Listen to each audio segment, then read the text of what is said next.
एक स्नाइपर की सनसनीखेज दास्तान जो तन्हा दुश्मन की फौजों से नबर्द आजमा रहा।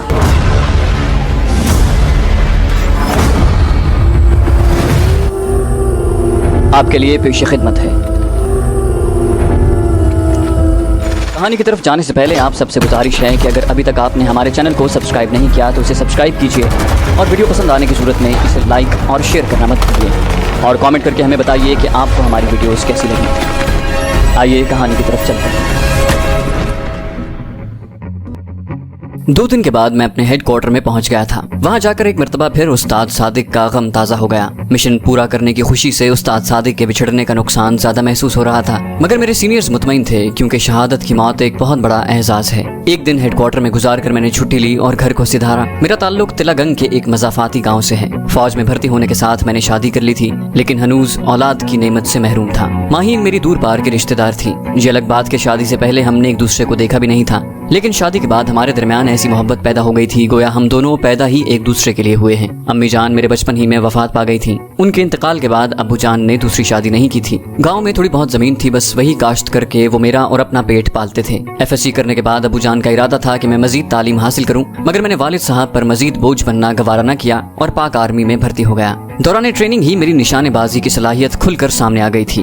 यूनिट में जाने के बाद निशानेबाजी के मुकाबलों की वजह से मेरी इस सलाहियत में मजीद निखार आया और फिर इसी सलाहियत को देखकर मुझे स्नाइपर कोर्स के लिए कोयटा जाना पड़ा। वो कोर्स मैंने इम्तियाजी नंबरों से पास किया और इस कोर्स में अच्छी पोजीशन लेने की वजह से मजीद ट्रेनिंग के लिए मुझे स्पेशल सर्विस ग्रुप यानी कमांडोज के पास भेज दिया गया। वहाँ भी मेरे निशानेबाजी की सलाहियत ने दूसरों को मुतासिर किए रखा और फिर इस कोर्स में भी नुमाया पोजीशन हासिल करने के बाद मुझे खुसूसी स्नाइपर टीम की जेर निगरानी तरबियत दी जाने लगी। इस मरतबा हमारे उस्ताद वो थे जिन्होंने ट्रेनिंग से ज्यादा अमली मैदान में वक्त गुजारा था। वो असबाक पढ़ाने से ज्यादा हमें वाकयात सुनाते थे, ऐसे वाकयात जो उनके साथ बीत चुके थे, और हर वाकया कोई ना कोई सबक लिए होता था। इस कोर्स में भी मेरी कारकर्दगी पिछले कोर्सों की तरह शानदार रही और मुझे अपने उस्तादजा के साथ ही पेशावर स्नाइपर बनने का मौका मिल गया। और फिर एक दिन मुझे अपने पहले मिशन के लिए सरहद पार जाना पड़ गया, जिसकी कहानी आप गुज़श्ता एक साथ में सुन चुके हैं। मैं जोहर के वक्त घर पहुंचा था। मुझे देखते ही माहीन खिल उठी और उसके चेहरे पर कौसे कज़ाह के रंग झिलमिलाने लगे। अबू जान ने भी मुझे छाती से लगाकर खूब भेंचा था। अबू जान के कमरे से बाहर जाने के बाद मैं माहीन को मुखातिब हुआ। बहुत खुश नजर आ रही हो। वो हंसी गमगीन तो आप भी नहीं लग रहे। मैं तो इसलिए खुश हूँ कि छुट्टी मिली है, चंद दिन आराम करूंगा। और तुम? वो नाज से बोली। झूठा, झूठी होगी तुम, उसे अपने करीब करते हुए मैंने वालिहाना लहजे में कहा। वाकई सच कहते हैं कि कायनात की रौनक और रंगीनी औरत के दम कदम से है। अगले दिन नाश्ता करके मैं घर से निकला। मेरे दोस्तों की तादाद महदूद सी थी। इनमें से भी 1-2 ही खत चिट्ठी डाल दिया करते थे, वरना तो छुट्टी आते ही मुलाकात हो पाती। उस वक्त मोबाइल फोन इतना आम नहीं हुआ था। खाल खाल लोग ही मोबाइल रखते थे। गो मोबाइल फोन मेरी पहुंच से बाहर नहीं था, लेकिन अभी तक मुझे ये फजूल खर्ची ही लग रहा था। अपना सबसे करीबी दोस्त उवैस मुझे उसके घर के बाहर ही मिल गया। अरे शानी, क्या बात है यार? मेरा ख्याल है खत मिलते ही तुम भागे चले आए हो। खत? मेरे लहजे में हैरानी थी। मेरा खत नहीं मिला। मैंने कहा, खत तुमने पोस्ट कब किया था और खैर तो है ना? वो बोला, परसों। वाह, परसों तुमने खत भेजा और कल मुझे मिल गया, क्या बात है? वो सर खुजाते हुए खिफ़त से बोला, मैंने सोचा शायद तुम मेरी वजह से छुट्टी आए हो। मैंने कहा, जरूर आता, मगर अब तो मैं रूटीन की छुट्टी में आया हूँ। बोला, कोई बात नहीं, मेरे लिए इतना ही काफी है कि तुम छुट्टी आ गए हो। मैंने कहा, अब वजह भी फूटो। वो खुशी से झूमते हुए बोला, हफ्ते को मेरी शादी है। मैंने कहा, शादी? क्यों, वो सवाबी वाली का क्या बना? वो खुशी से चहका, उसी से तो है ना? मैंने खुशगवार हैरत से पूछा, भला वो कैसे? बोला, वो ऐसे कि अब्बू जान मान गए और रिश्ता लेकर सवाबी पहुंचे। इरम के वालिद तो पहले से राजी थे और अब तुम्हारी दुआ से हफ्ते के दिन तुम्हारा भाई अपनी इरम को लाने वाला है। मैंने खुलूस से दिल से कहा, मुबारक हो यार। खैर मुबारक, खैर मुबारक। खुशी उसके अंग अंग से फूट रही थी और ऐसा क्यों ना होता कि वो अपनी मोहब्बत पाने में कामयाब हो गया था। मोहतरमा इरम नसीब खान से उसकी मुलाकात रावलपिंडी में हुई थी। उवैस का वालिद तिलागंग से ताज़ा सब्जी रावलपिंडी सब्जी मंडी ले जाया करता था। इस काम में उवैस उसका हाथ बटाता। कभी कभार सब्जी मंडी से वापसी पर वो वालिद से इजाजत लेकर रावलपिंडी शहर में घूमने निकल जाता। एक बार रावलपिंडी राजा बाजार में बहनों के लिए शॉपिंग करते उसकी नजर इरम पर पड़ गई, जो अपनी वालिदा के साथ शॉपिंग के लिए आई हुई थी। इरम का वालिद नसीब खान पाक आर्मी में हवालदार था और उसने अपनी फैमिली रावलपिंडी में ही रखी हुई थी। इरम को देखते ही उवैस पहली नजर में उस पर फिदा हो गया और फिर अपनी शॉपिंग भूलकर माँ बेटी के ताक़ुब में हो लिया। औरत जात इस मामले में बहुत हसास होती है। इरम खूबसूरत थी, बाजार में घूरने वालों की कमी भी नहीं थी कि ये मर्द की ओबाश फितरत का खासा है, मगर किसी का यूं मुसलसल घूरना और पीछा करना उसकी नजरों से ओझल न रह सका। पहले पहल तो वो घबराई, मगर उवैस की आंखों में जो जज्बा था उसे पहचानते ही वो शांत हो गई। उवैस भी अच्छा खासा खुश शक्ल है। जल्द ही इरम भी उसमें दिलचस्पी लेने लगी और जब उसकी माँ खरीदारी की तरफ मुतवज्जे होती तो वो अपनी दिलकश मुस्कुराहट ओवैस पर निछावर करने लगती। हौसला पाकर ओवैस ने ताक़ुब का सिलसिला जारी रखा। जब वो माँ बेटी वापस हुई तो वो भी उनके पीछे हो लिया। जिस सुजुकी में वो बैठी वो उसके पीछे लटक गया। आखिरी स्टॉप का किराया देकर वो उस जगह उतर गया जहाँ वो माँ बेटी उतरी, और जब वो एक क्वार्टर में दाखिल हुई तो एक अजीब पागलपन के साथ उसने दरवाजे पर दस्तक दे दी। नसीब खान बाहर निकला तो ओवैस ने चंद मिनट बात करने की इजाजत मांगी और फिर अपना मुकम्मल तारुफ करवा कर बता दिया कि उसने आज उसकी बेटी को बाजार में देखा और उसका ताक़ुब करते हुए यहाँ तक पहुँचा है, और अब अगर नसीब खान इजाजत दे दे तो वो अपने वालिद को उसके पास भेज दे। नसीब खान उसकी बात सुनकर शिश्तर रह गया। किसी पठान के सामने इस बात का एतराफ कि वो उसकी बेटी और बीवी के ताक़ुब करते उसके घर तक पहुँचा है बड़े हौसले, जुर्रत और दलेरी की बात थी। मगर इश्क अजब चीज है, उसके दामन में बुज़दिली की जगह नहीं। नसीब खान चंद लम्हे तो कुछ बोलने के काबिल न रहा और फिर फकत इतना कह सका, जवान पता भी है कि क्या कह रहे हो। ओवैस ने सादतमंदी से कहा, जी सर, मैं आपकी बेटी को अपनी इज्जत बनाने के लिए आया हूँ। आप मना कर देंगे तो वापस लौट जाऊंगा, और उसके बाद अगर मुझे कभी यहाँ देख लिया तो जो चोर की सजा वो मेरी सजा। बोले, देखो जवान, आप बहुत बड़ी जुर्रत का इजहार कर चुके हैं। मेरी समझ में कुछ नहीं आ रहा कि क्या कहूँ, और फिर मैं रिवायती बाप भी नहीं हूँ कि बेटी की मर्जी जाने बगैर उसकी शादी कर दूं।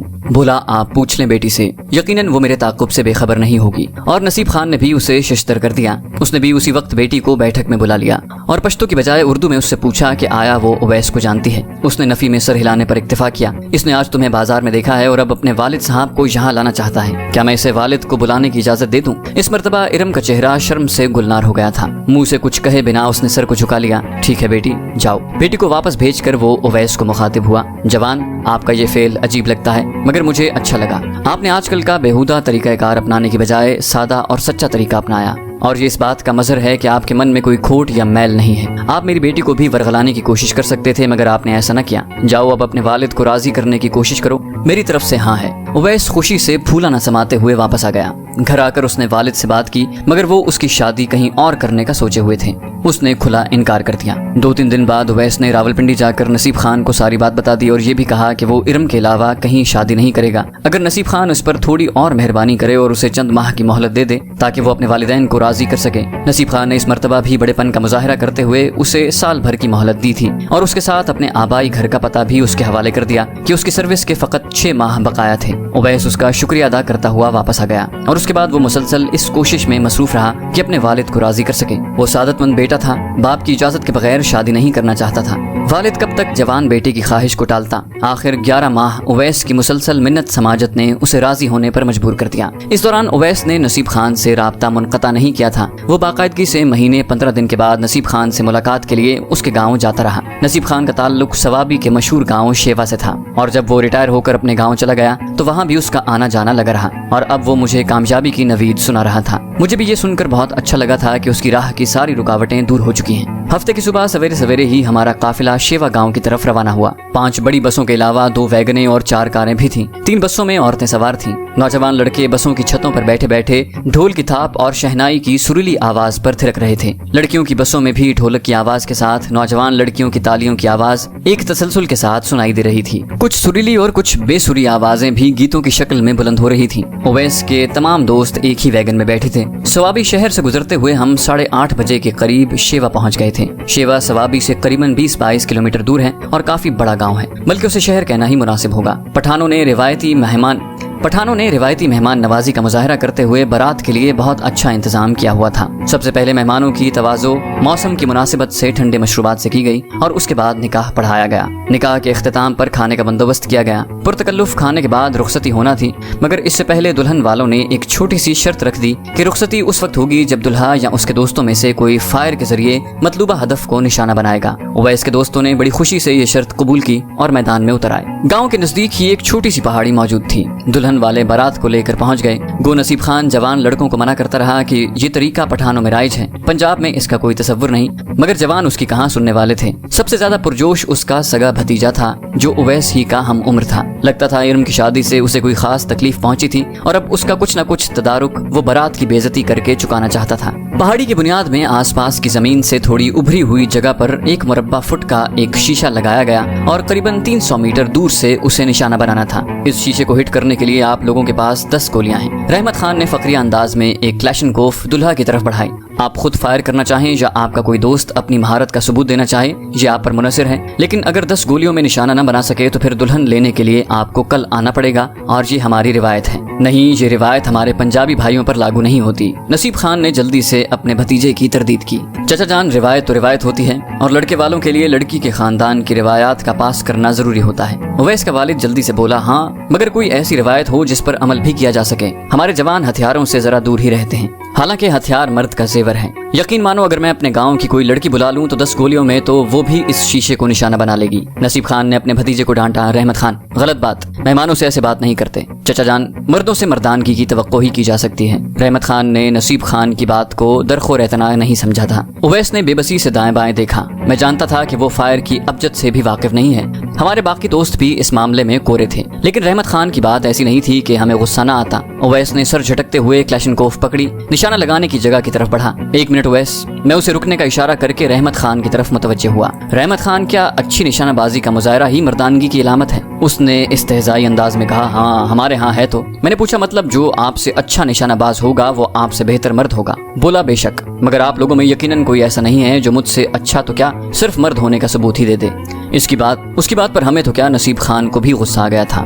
रहमत खान, तुम हद से बढ़ रहे हो। चलो, कोई निशानाबाजी नहीं होगी, बेटी का बाप हूँ मैं, और मैं अपनी बेटी के लिए कोई ऐसी शर्त जरूरी नहीं समझता। रहमत खान बोला, चाचा जान, आपकी बेटी हमारी भी कुछ लगती है, और उसके लिए रिश्तों की कोई कमी नहीं कि हम अपनी रिवायात दूर छिटकने पर मजबूर हो जाएं। नसीब खान गुस्से में उसकी तरफ बढ़ा, बदतमीज, मगर मैंने जल्दी से उसका हाथ थाम लिया। 1 मिनट चाचा जान, आप गुस्सा ना हो, मैं मसला हल कर देता हूँ। ये कहकर मैंने उवैस के हाथ से क्लैशनकोफ लेकर कहा, रहमत खान, अब जबकि आपने हमें मर्दानगी का सबूत देने पर मजबूर कर ही दिया है तो जरा इस शीशे के दाएं बाएं थोड़े थोड़े फासले पर 2 शीशे और भी गाड़ दें। उसने इस्तेहज़ाई लहजे में पूछा, तो आप 10 गोलियों से 3 शीशों को निशाना बनाएंगे? मैं मुसर हुआ, आप शीशे तो लगवाएं। उसने अपने एक दोस्त को 2 शीशे देकर हदफ की तरफ दौड़ा दिया। बारात में मौजूद लोगों में जोश की लहर दौड़ गई थी, क्योंकि अब बात आम रिवाज से हटकर चैलेंज की तरफ फिर गई थी। उवैस की आंखों में इज़्तिराब हलकोरे ले रहा था, और क्यों ना होता कि उसकी दुल्हन का मामला था। वो लड़की जो जाने कब से उसके ख्वाबों में बसी हुई थी, एक फरसुदा रिवायत की वजह से उसके मिलने में 24 घंटे की ताखिर होने वाली थी। गो वो मेरे बारे में जानता था कि फौजी होने के नाते मैं राइफल के इस्तेमाल से अच्छी तरह वाकिफ हूँगा, मगर फिर भी इतनी दूर से छोटे से शीशे को निशाना बनाना उसे निहायत मुश्किल नजर आ रहा था। उस लड़के के वापस आते ही मैंने क्लैशनकोफ की मैगजीन उतार कर मैगजीन में भरी तमाम गोलियां बाहर निकाली, और फिर रहमत खान की तरफ 5 गोलियां फेंक कर मैंने बाकी की 5 गोलियां मैगजीन में भर ली। रहमत खान ने तंजिया लहजे में पूछा, तो आप 5 गोलियों से 3 शीशों को निशाना बनाएंगे? मैंने नफी में सर हिलाया, नहीं, 2 गोलियां सिर्फ क्लैशनकोफ को जांचने के लिए हैं, इसलिए पहली 2 गोलियां मैं किसी पत्थर पर फायर करूंगा। जब मर्द होने की निशानी ही दुरुस्त निशाना लगाना है तो फिर किसी गोली को खता नहीं जाना चाहिए। दोस्त बढ़के मारना बहुत आसान है। इस मर्तबा रहमत खान के लहजे में पहले वाला इस्तेहज़ा गायब था। बोला, लेकिन जहाँ से 3 गोलियों पर 3 शीशे तोड़ना नामुमकिन है। मैंने कहा, ये मेरा दर्द सर है, और मैं जमीन पर बैठ गया। अच्छा, अगर आपने 3 गोलियों में एक भी दुरुस्त निशाना लगा दिया तो अगर तीनों हिट न हुई तो हम खाली हाथ जाएंगे। मैंने उसकी बात पूरी होने न दी थी। उवैस ने घबराहट भरे लहजे में मुझे पुकारा, ज़ीशान। मैं पूरे एतमाद लहजे में बोला, फिक्र मत करो उवैस, आज मैं अपनी बहन को लेकर ही जाऊंगा। मेरी बात ने नसीब खान और इर्द गिर्द मौजूद उसके काफी रिश्तेदारों के चेहरों पर फखरिया मुस्कुराहट बखेरती थी। अगर मेरी अपनी राइफल होती तो ये हदफ निहायत आसान था, मगर किसी दूसरे की राइफल से हदफ को निशाना बनाना निहायत मुश्किल होता है। 300 गज का फासला एक स्नाइपर के लिए न होने के बराबर है, लेकिन राइफल निशानाबाजी में बहुत अहम किरदार अदा करती है। यहाँ आपको बताते चलें कि अच्छी निशानाबाजी एक मुकम्मल साइंस है। इसमें जहाँ एक फायर करने वाले को बहुत सी बातों का ख्याल रखना पड़ता है, वहीं हथियार की अहमियत भी अपनी जगह मुसल्लम है। आर्मी में किसी भी फायरिंग मुकाबले या आम रूटीन की फायरिंग से पहले जवान अपने हथियार को सिफर करते हैं। सिफर करने से मुराद हथियार को एडजस्ट करना होता है ताकि गोलियां सही निशाने पर लग सकें। इस मामले में स्नाइपर तो बहुत ज्यादा मोहतात होते हैं। एक स्नाइपर कभी भी अपनी राइफल दूसरे को इस्तेमाल के लिए नहीं देता। यकीनन एक अच्छे निशानाबाज के लिए मेरी पोजीशन का अंदाजा लगाना कोई मुश्किल नहीं होगा। खैर, मुझे अपने तजुर्बे पर भरोसा था। मैंने 100 गज दूर पड़े एक छोटे से पत्थर पर निशाना बांधा और सांस रोकते हुए ट्रिगर दबा दिया। गोली पत्थर के दाएं कोने पर लगी थी, इस वजह से पत्थर 1 गज बाएं जा पड़ा था। गोया क्लैशनकोफ दाएं मार कर रही थी। मैंने दोबारा उसी पत्थर के बाएं कोने पर निशाना बांधा। इस मर्तबा गोली पत्थर के दरमियान में लगी और पत्थर 2 टुकड़ों में बट गया। मैंने पीछे मुड़कर रहमत खान की आंखों में आंखें डालकर कहा, पहले दाएं वाला शीशा, फिर दरमियानी और आखिर में बायां, और सामने मुड़कर निशाना साधने लगा। सबसे अच्छी बात यह थी कि उस वक्त हवा बिल्कुल साकिन थी, वरना हवा फायर पर बहुत ज्यादा असर डालती है। सोने पर सुहागा के सूरज भी मेरी पीठ पर पीछे चमक रहा था, जो निशानाबाजी को मजीद तकवीत देता है। क्लैशनकोफ की रियर साइट पर 1200 तक की रेंज लगाई जा सकती है, मगर एक इंसानी आंख टेलीस्कोप या किसी दूसरे खारजी जरिए के बगैर 300 से 400 मीटर तक सही निशाना लगाने की सलाहियत रखती है। हथियार भी उमूमन इस नहज पर तैयार किए जाते हैं। 300 मीटर के बाद शिस्ती नुक्ता और गोली के मिलाप में फासला बढ़ने लगता है। यूं तो गोली बहुत ज्यादा फासले तक जा सकती है, मगर निशाने की दुरुस्ती निशानेबाज के मुंतखब किए गए फासले तक होती है। मसलन अगर आर्मी में ज्यादा इस्तेमाल होने वाली राइफल G3 को देखें तो उसकी कारकर्दगी की रेंज 300 मीटर है। अगर उसी G3 के साथ टेलीस्कोप साइट लगा दें तो उसकी कारकर्दगी की रेंज 600 मीटर हो जाती है, जबकि G3 की गोली 3.5 किलोमीटर तक एक इंसान की जान ले सकती है। लेकिन 3.5 किलोमीटर तक गोली को मुंतखब हदफ तक पहुंचाना नामुमकिन है, बल्कि कारगर रेंज के बाद हदफ का तयन गोली खुद करती है। वो बहुत पुराने फायर करने वाले कारगर रेंज के बाद 200 मीटर तक अपने तजुर्बे से कुछ न कुछ अंदाजा लगाकर जरूर कामयाब फायर कर लेते हैं, मगर ये उनका जाती तजुर्बा होता है। आम लिखाई पढ़ाई में ये बात नहीं आती। क्लैशनकोफ की कारगर रेंज भी 300 मीटर है। पत्थर को निशाना बनाने के लिए मैंने 100 मीटर की रेंज लगाई थी। शीशा चूंकि 300 गज दूर था, इसलिए मैंने 300 की रेंज लगाकर रेयर साइड की वी से फ्रंट साइड की टिप को देखते हुए शीशे के बाएं किनारे का निशाना बांधा। मैं जमीन के ऊपर बैठा था और मेरी कोहनियां अपने घुटनों पर टिकी हुई थी। हथियार को हदफ के मुतवाजी थामते हुए मैंने सांस रोका और ट्रिगर को आराम से प्रेस कर दिया। धमाके की आवाज के साथ दाएं शीशे की किरचियां हवा में बिखर गई थी। वहां मौजूद अफराद के लबों से तहसीन आमेज आवाजें बुलंद हुई। अपनी पोजीशन बदले बगैर मैंने क्लैशनकोफ के मजल को थोड़ा बाएं घुमाया और ट्रिगर दबा दिया। दरमियानी शीशे की किरचियां पहले वाले शीशे के साथ मिक्स हो गईं और फिर तीसरे फायर के साथ मैंने तीसरा शीशा भी तोड़ दिया। लोगों ने तहसीन आमेज नारे बुलंद किए। सबसे पहले उवैस मेरे करीब आकर मुझसे लिपट गया। शुक्रिया शानी, उसने जज्बात से बोझल आवाज में कहा। उसके बाद नसीब खान और फिर लोगों का तांता बंद गया था। अच्छा निशानेबाज पठानों के लिए हीरो की मानिंद होता है, क्योंकि हथियार से पठान की मोहब्बत उसके खून में शामिल है। रहमत खान ने भी फीके दिल से मेरी तारीफ की थी। वो मुझसे मरूब तो हो गया था, मगर उसके साथ उसकी आंखों में मेरे लिए नफरत का पैगाम भी साफ पढ़ा जा सकता था। खैर, मुझे उससे कुछ लेना देना तो था नहीं कि मैं उसकी नफरत या मोहब्बत को खातिर में लाता। गो उसे कहने के लिए मेरे पास काफी जखीरा अल्फाज मौजूद था, मगर उसके मुंह पर थप्पड़ मारने के लिए मेरी निशानेबाजी का अमली मुजाहिरा ही काफी था। उसके बाद वो हमारी रवानगी तक मुझे नजर नहीं आया था। एक साहब ने नजदीक आकर मेरी पीठ थपथपाते हुए कहा, भाई साहब, आज तो आपने यूसुफ खान की तरह लड़की वालों की मुंह मांगी शर्त पूरी की है। मुझे यूसुफ खान की कहानी का तो इल्म नहीं था, मगर मैंने हंसकर उसका शुक्रिया जरूर अदा कर दिया। दुल्हन को उसकी रिश्तेदार औरतें पकड़कर बाहर लाईं और कार में बिठाने लगी। दूसरी औरतें और मर्द भी बसों वगैरह में बैठने लग गए थे। मैं अपनी वैगन की तरफ बढ़ने ही लगा था कि अचानक मुझे अपने कंधे पर किसी के हाथ का दबाव महसूस हुआ। मैंने मुड़कर देखा, एक उम्र रसीदा बुजुर्ग खड़े थे। अस्सलाम वालेकुम बाबा जी। मैंने जल्दी से मुसाफे के लिए हाथ बढ़ाया। मुझे अंदाजा था कि वो मेरी निशानेबाजी पर मुझे सराहने वाला कोई होगा, क्योंकि काफी अनजान आदमियों ने बड़ी मोहब्बत और चाहत से मेरी पीठ थपकने के साथ मुझसे बड़ी चाहत से मुआनका भी किया था। मगर जब उस बूढ़े ने लबों को जुम्बश दी तो मैं शिश्तर रह गया था। उसने अफसोस भरे अंदाज में सर हिलाया। वो कैसे बुजुर्गो?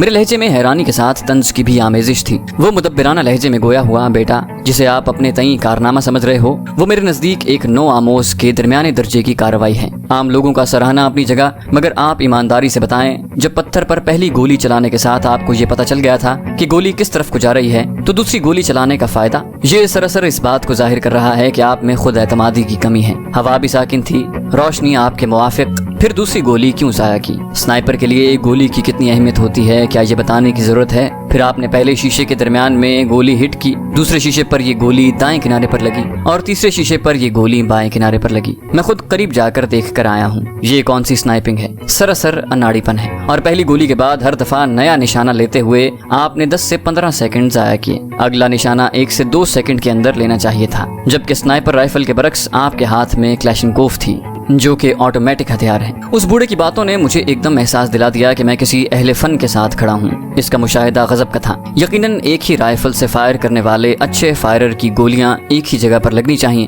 और निशाने को यकीनी बनाने के लिए मैंने वाकई आम हालत के बरक्स ज्यादा वक्त लगाया था। मैंने खफीफ लहजे में जवाब दिया, आप बिल्कुल ठीक कह रहे हैं सर। वो क्या कहते हैं, अंधों में काना राजा, तो बस वही मेरी मिसाल है। मुझे क्या मालूम था कि कोई उस्ताद यहाँ मौजूद है। अगर पता होता तो जरूर एहतियात करता। गो इसके बाद भी आप मेरी गलतियां ढूंढ लेते, मगर ये यकीनी बात है कि ऐसी सूरत में गलतियों की तादाद में थोड़ी कमी जरूर होती। बेटा, हमेशा याद रखो, एक स्नाइपर के लिए जरूरी है कि वो जब भी ट्रिगर प्रेस करे ये सोच कर करे कि उसके पास आखिरी गोली है, जो निशाने पर लगने की सूरत ही में उसका मिशन पाए तकमील तक पहुंच सकता है। मैंने मुतजस्सिस होकर पूछा, वैसे सर आपको कैसे पता चला कि मैं स्नाइपर हूँ? वो हंसा और बोला, जिसने उम्र का बेहतरीन हिस्सा इस शुगल में बिताया हो। ये सवाल उसका मजाक उड़ाने के ही मुतरादिफ है। मैंने पूछा, मैं आपका नाम जान सकता हूँ सर? आजकल मुझे उमर दराज खान कहते हैं, वैसे कभी इजराइल सानी कहकर पुकारा जाता था। क्या?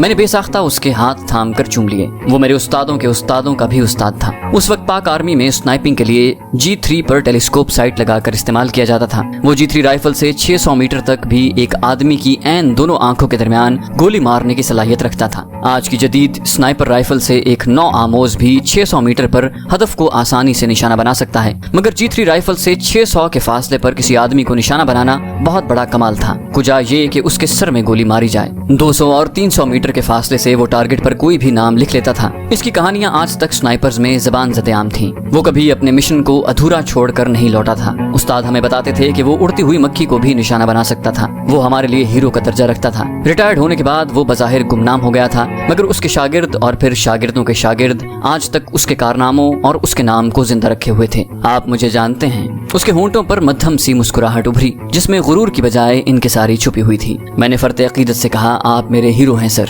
बल्कि मेरे क्या, हम सबके हीरो हैं। वो बोले, आप लोगों की मोहब्बत है बेटा। उसी वक्त ओवैस ने मुझे आवाज दी, ज़ीशान हम बस तुम्हारा ही इंतजार कर रहे हैं। मैंने कहा, अच्छा सर, इजाजत दें। मैंने एक मरतबा फिर उसके दोनों हाथों को थाम कर चूमा। मैं इंशाल्लाह जल्द ही आपको मिलने दोबारा आऊंगा। जरूर बेटा। उसने मुझे खींचकर छाती से लगाया और मेरे माथे पर बोसा देते हुए कहा, लगता है तुम मेरा रिकॉर्ड तोड़ दोगे। उसने अपनायत से मुझे आपकी बजाय तुम कहा था, जो मुझे बहुत अच्छा लगा। मुश्किल है सर। मैंने नफी में सर हिलाया। हाँ अलबत्ता, कोशिश जरूर करूंगा। गुड। और जब मिलने आना तो वो मेरा मकान है। उसने थोड़ी दूर मौजूद एक सफेद रंग के पुख्ता मकान की तरफ इशारा किया। मैं शुक्रिया कहकर मुंतजिर खड़ी वैगन की तरफ बढ़ गया। चैनल को सब्सक्राइब कीजिए और बेल आइकन पर क्लिक कीजिए ताकि आपको तमाम वीडियोस फौरन मिलती रहें।